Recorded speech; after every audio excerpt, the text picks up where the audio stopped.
এরপরের বিষয় হচ্ছে ইদরাকে, মানুষের চেতনা।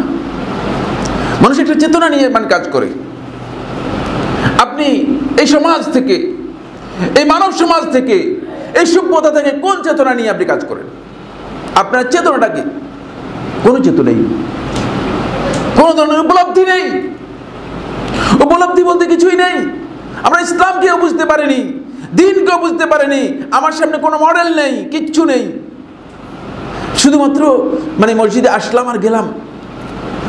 মসজিদের মধ্যে একটা টুপি দিয়ে বা নামাজে আসার সময় মুসল্লি সেজে চলে আসেন, আর তিনি মনে করতেছেন যে এটাই মনে হয় তার নাজাতের জন্য, আখিরাতের নাজাতের জন্য যথেষ্ট হয়ে যাচ্ছে।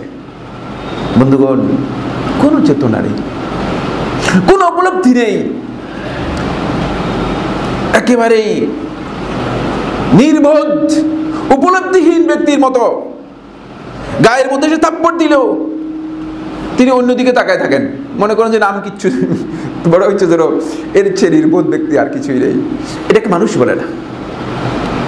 মানুষের মধ্যে যখনই মুনকার দেখবে, যখনই অশ্লীল কাজ দেখবে, গর্হিত কাজ দেখবে, অপছন্দনীয় কাজ দেখবে, তখন মানব সত্তা তাকে সরাসরি কথা বলবে যে এই কাজটি মুনকার, এটা করা যাবে না, এটা করা থেকে লোকদেরকে বারণ করতে হবে।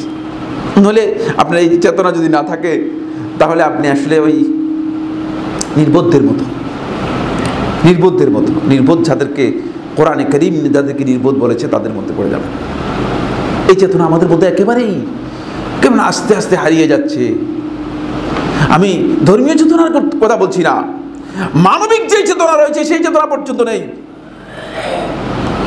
অশ্লীলতা, খারাপ কাজ, গর্হিত কাজ, যত জঘন্যতম কাজ আছে, প্রত্যেকটি কাজের সাথে আমরা এমনভাবে নিজেদেরকে সম্পৃক্ত করে নিচ্ছি যে এগুলো এখন আমাদের এমন বিষয় যে এটা কিছুই না,